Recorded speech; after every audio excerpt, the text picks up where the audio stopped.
Assalamualaikum warahmatullahi wabarakatuh. warahmatullahi wabarakatuh. Kami dari kelompok C kelas B Akuntansi Keuangan Menengah akan mempresentasikan hasil kerja kami. Sebelumnya perkenalkan, next. Saya Rizka Luciani Ananda dengan NPM 240130101113.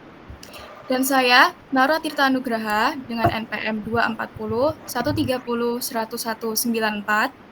Saya Tanino Ligariwono dengan akhiran NPM 380. Saya Arista Dewi Kartika Bintang Narasangsa dengan NPM 2401 30 115. Saya Najwa Zaskia dengan NPM 2401 30 10 088. Next. Di sini kami di chapter 1.12 akan melakukan percakapan dan mempresentasikan soal beserta jawabannya yang disusun oleh Rizka Luciani Ananda, saya sendiri, dan Atani Noligar dan Ahista Dewi Kartika. Next. Di sini kami akan memulai percakapan dari soal CA1.12. Berikut adalah kesaksian singkat dari Troy Norman dalam kasus WorldCam AS, Amerika Serikat.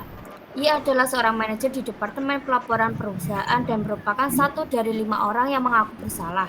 Ia bersaksi untuk menghindari hukuman penjara. Tuan Norman, bisakah Anda menjelaskan kepada juri bagaimana pertemuan itu dimulai dan apa yang dibicarakan selama pertemuan itu?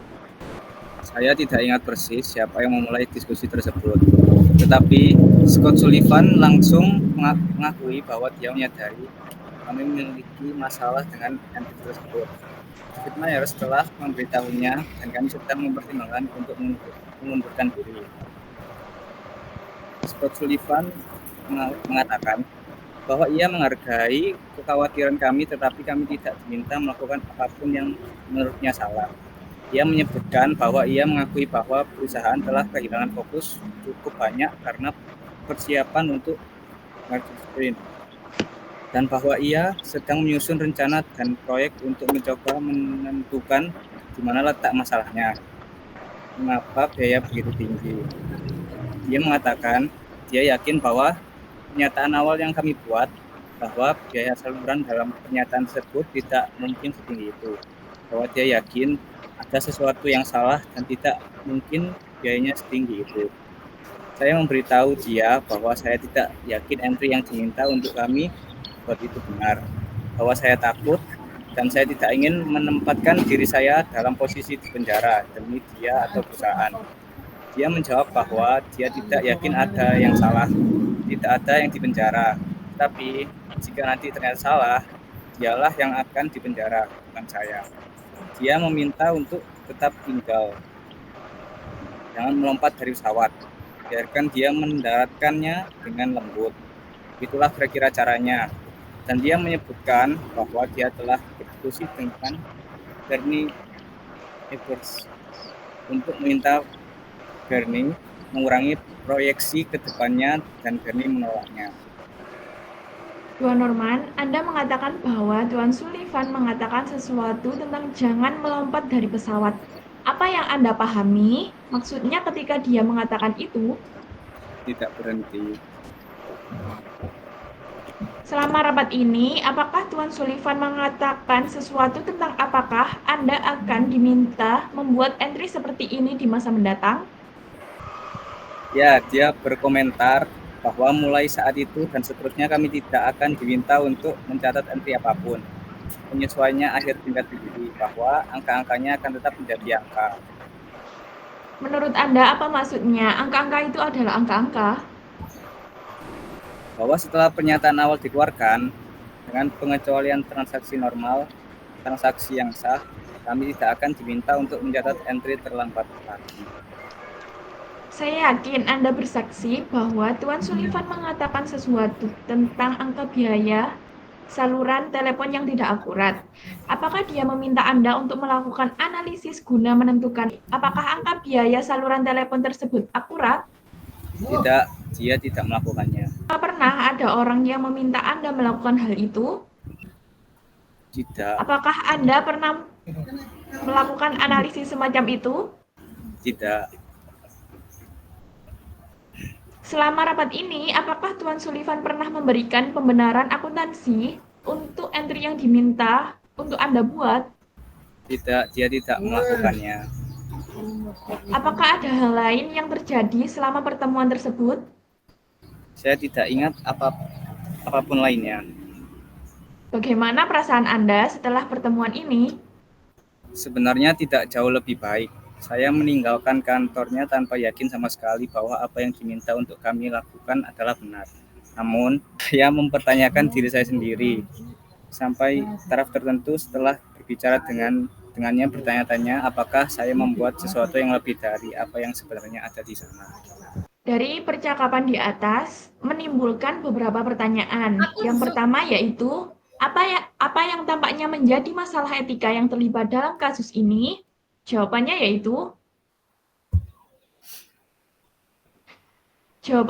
ada 4. Yang pertama yaitu manipulasi laporan keuangan, di mana terdapat tekanan dari atasan untuk membuat pencatatan yang tidak sepenuhnya benar terkait biaya saluran telepon. Yang kedua, tekanan terhadap karyawan, di mana adanya budaya perusahaan yang kurang mendukung transparansi dan akuntabilitas. Yang ketiga yaitu ketakutan akan konsekuensi. Dari percakapan sebelumnya, yaitu Troy Norman mengakui bahwa ia merasa takut untuk menolak permintaan tersebut karena khawatir akan dampaknya terhadap dirinya dan pekerjaannya. Yang keempat yaitu kurangnya integritas dalam pelaporan keuangan, di mana kurangnya komitmen terhadap etika profesional dalam akuntansi. Next. Selanjutnya, nomor 2. Apakah Troy Norman bertindak tidak pantas atau tidak bermoral? Next. Jawabannya adalah tindakan tersebut memang tidak pantas untuk dilakukan. Tindakan tidak jujur menjadi salah satu sebab hilangnya reputasi diri sendiri yang dapat mengurangi kepercayaan rekan kerja dan klien. Ia seharusnya menolak karena tindakan yang diperbuat melanggar kode etik profesinya serta memilih integritas, tanggung jawab, dan moral yang dianut. Untuk pertanyaan yang ketiga ada, apa yang akan Anda lakukan jika Anda adalah Troy Norman? Jika saya adalah Troy Norman, saya akan meminta klarifikasi lebih lanjut mengenai angka yang tidak akurat dan menolak untuk menyetujuinya jika tidak ada dasar yang jelas. Saya juga akan melaporkan masalah ini kepada atasan yang lebih tinggi atau ke komite audit perusahaan untuk memastikan kepatuhan terhadap standar akuntansi yang berlaku. Untuk pertanyaan yang keempat ada, siapa pemangku kepentingan utama dalam kasus ini? Jadi ada 4 pemangku utama. Yang pertama ada perusahaan dan manajemen. Mereka bertanggung jawab atas keakuratan laporan keuangan. Yang kedua ada investor dan pemegang saham. Mereka mengambil keputusan bergantung pada keakuratan laporan keuangan. Yang ketiga ada akuntan dan auditor. Mereka memiliki tanggung jawab etis dan profesional untuk memastikan transparansi keuangan. Dan yang terakhir ada regulator dan otoritas akuntansi. Mereka memastikan bahwa standar pelaporan diikuti dengan benar. Selanjutnya adalah chapter 2.5. Next. Di sini kita akan belajar mengenai Revenue Recognition Principle, di mana prinsip pengakuan pendapatan adalah prinsip akuntansi yang menentukan kapan pendapatan harus dicatat dalam laporan keuangan perusahaan. Nah, menurut prinsip ini, pendapatan itu bisa diakui ketika diperoleh dan dapat direalisasikan terlepas dari kapan kas tersebut diterima.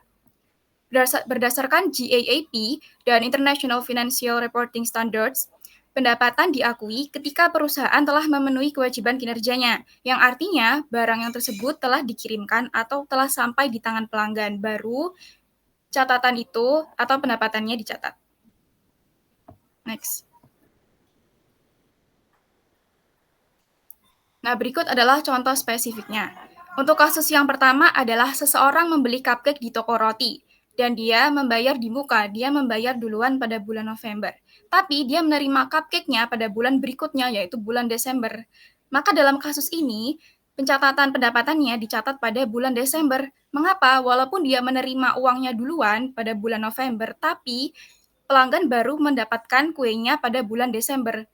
Nah, hal ini ketika pembayaran dilakukan di muka, maka dinamakan dengan deferred revenue atau unearned revenue. Lalu yang kedua, yang B, adalah seorang pelanggan mencuci mobilnya pada bulan Maret. Nah, pelanggan ini membayar layanan on account dengan jangka waktu pembayaran 30 hari, yang berarti pelanggan itu membayar pada bulan April. Jadi jasanya dilakukan dulu, baru dia membayar. Hal tersebut itu dinamakan acute revenue. Nah, dalam kasus ini itu pencatatannya dilakukan pada bulan Maret. Karena apa? Karena pencucian mobilnya itu dilakukan pada bulan Maret, walaupun pembayarannya dilakukan setelahnya. Next. Lalu di sini terlihat lebih jelas perbedaan antara pendapatan yang terutang dan juga pendapatan yang ditangguhkan. Di sini terlihat bahwa deferred revenue atau pendapatan yang ditangguhkan itu pertamanya dimasukkan ke dalam liabilitas dulu di balance sheet sampai barangnya itu tercatat atau sampai barangnya sampai ke tangan pelanggan. Lalu untuk pendapatan terutangnya itu pertamanya dimasukkan di aset dulu hingga uangnya cair. Next. Di sini kita masuk pada kasus. Di kasus ini itu membahas tentang prinsip pengakuan pendapatan dalam konteks bisnis langganan majalah di Piper Publishing, di mana seorang direktur baru merasa heran mengapa pendapatan diakui secara merata setiap kali majalah diterbitkan. Bukan langsung diakui saat pelanggan membayar langganan. Ia beranggapan bahwa peristiwa paling penting dalam proses pengakuan pendapatan adalah saat pelanggan membayar di muka. Sehingga sebagian besar pendapatan seharusnya bisa langsung diperoleh dan juga diakui pada periode tersebut. Nah, next. Oke, jadi di sini tuh kita disuruh mendiskusikan ketepatan waktu pengakuan pendapatan dalam akun Piper Publishing dengan mempertimbangkan hal-hal berikut. Yang pertama, penjualan langganan majalah secara tunai. Lalu yang kedua, penerbitan majalah setiap bulan. Dan yang ketiga adalah dua kondisi dari A dan juga B. Next.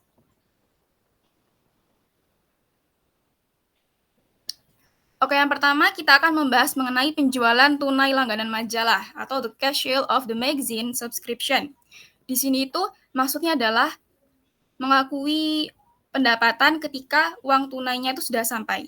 Nah, tapi di sini mengakui pendapatan pada saat penjualan tunai itu akan bertentangan dengan prinsip pengakuan pendapatan. Seperti yang kita ketahui tadi, prinsip pengakuan pendapatan itu hanya akan dicatat pendapatannya ketika barangnya itu sampai di pelanggannya. Jadi bukan ketika uangnya sampai di perusahaan. Oleh karena itu, penjualan tunai langganan majalah yang lebih dulu dibayarkan itu tidak bisa kita catat di pendapatannya. Karena hal tersebut akan berdampak pada pencatatan yang berlebihan pada periode awal dan juga pencatatannya itu akan lebih berkurang pada periode-periode berikutnya. Dalam hal ini itu disebut dengan pendapatan yang ditangguhkan.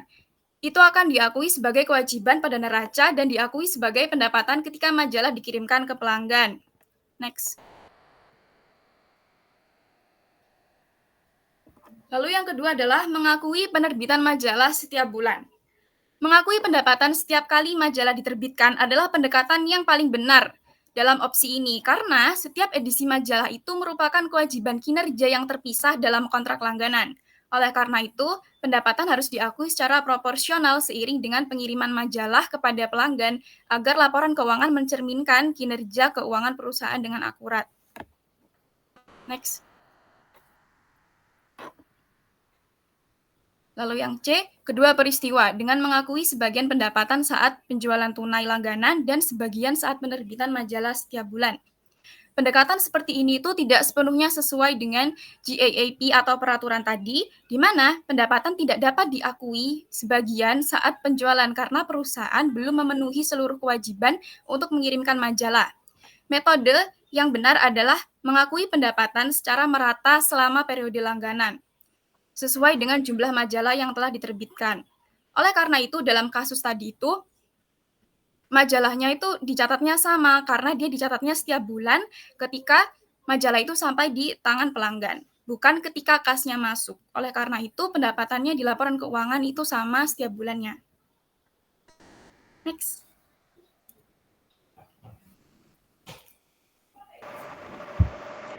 Baik, selanjutnya adalah chapter 2.6. Next. Di chapter ini membahas terkait prinsip pengakuan beban. Jadi seorang akuntan harus memahami konsep yang terlibat dalam menentukan pendapatan suatu entitas bisnis. Jumlah pendapatan yang dilaporkan oleh suatu entitas bisnis bergantung pada pengakuan pendapatan dan beban yang tepat dalam periode waktu tertentu atau suatu periode waktu akuntansi. Dalam beberapa situasi, biaya diakui sebagai beban pada saat produk terjual. Dan dalam situasi lain, pedoman telah dikembangkan untuk mengakui biaya sebagai beban atau kerugian berdasarkan kriteria lain. Maksudnya apa sih? Maksudnya terkait pengakuan pendapatan dan beban yang tepat, laporan keuangan harus mencatat pendapatan dan beban dengan benar sesuai dengan periode waktu terjadinya. Kemudian terkait biaya sebagai beban saat produk terjual. Nah, ini jika suatu biaya terkait langsung dengan penjualan produk, misalnya biaya ini terkait biaya perolehan produk, misalnya kayak harga pokok penjualan, maka biaya tersebut harus dicatat sebagai beban pada saat produk terjual. Kemudian terkait kriteria lain untuk mengakui biaya. Nah, dalam beberapa kasus, biaya bisa diakui sebagai beban atau kerugian berdasarkan aturan tertentu, seperti penyusutan aset atau penghapusan piutang tak tertagih atau bad debt. Lanjut.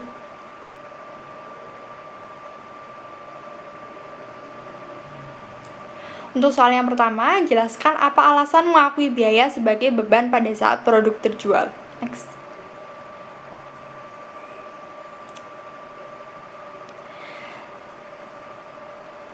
Soal yang tadi itu maksudnya alasan mengakui biaya sebagai beban saat produk terjual.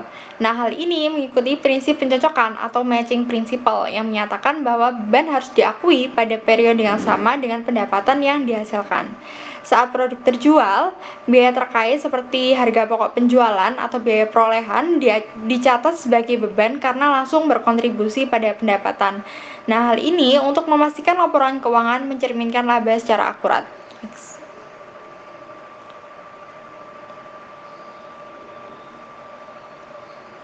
Soal selanjutnya, apa alasan yang mendasari kelayakan mengakui biaya sebagai beban dalam suatu periode tertentu daripada menganggapnya sebagai aset? Jelaskan. Next.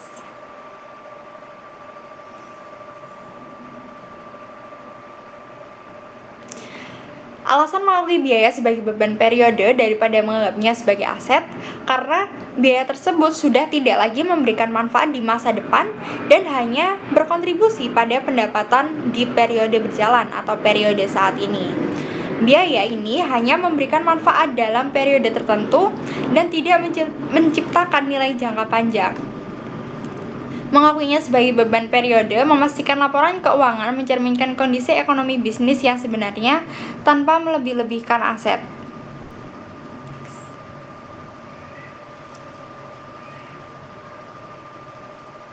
Soal selanjutnya, dalam kondisi apa suatu biaya lebih tepat diakui sebagai aset daripada sebagai beban? Jelaskan.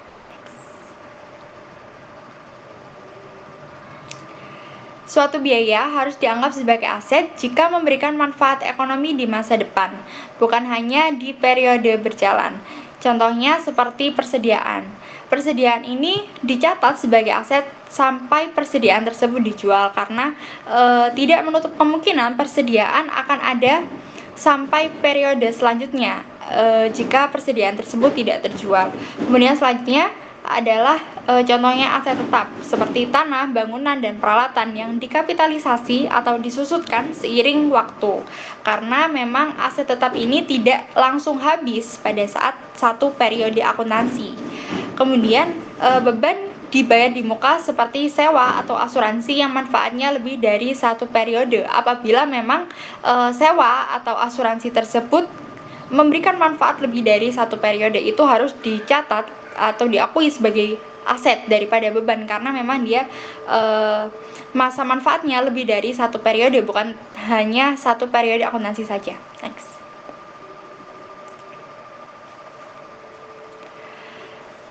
Soal selanjutnya, beberapa beban dialokasikan ke periode akuntansi tertentu berdasarkan alokasi biaya aset yang sistematis dan rasional.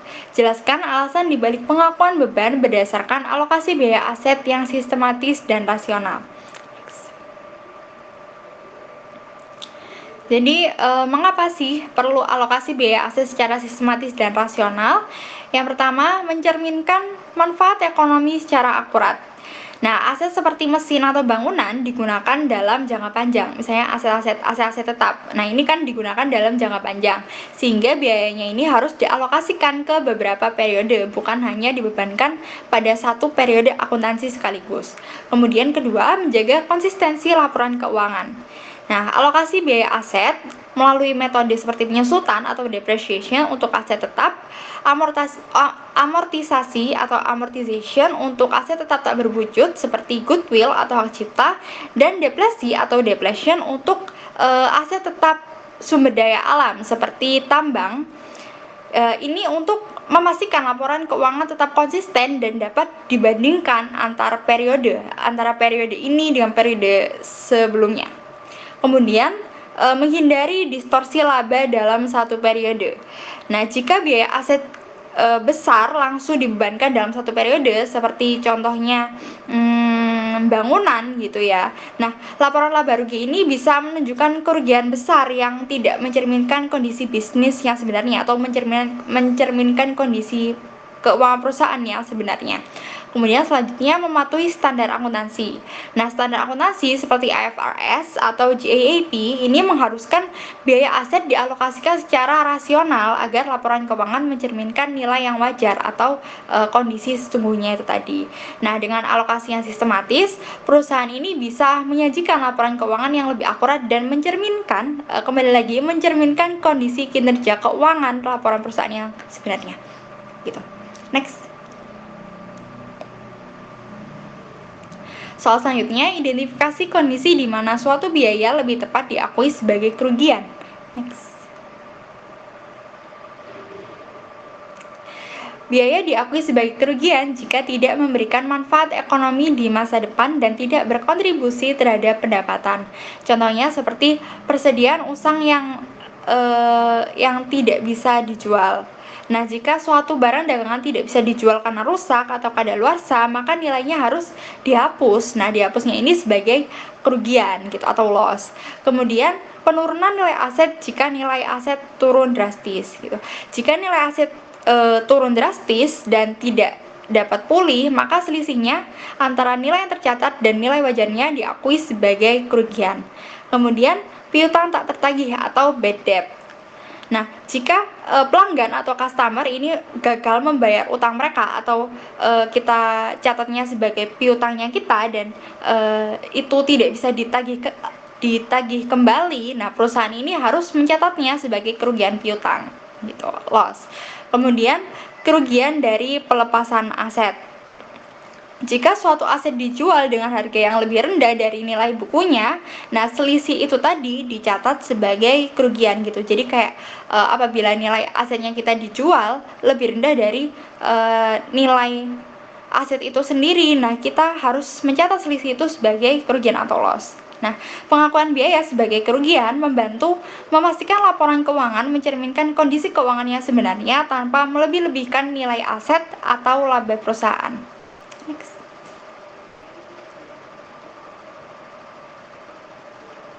Baik, sekian presentasi dari kami. Apabila ada kesalahan kata atau perbuatan, kami mohon maaf. Wassalamualaikum warahmatullahi wabarakatuh.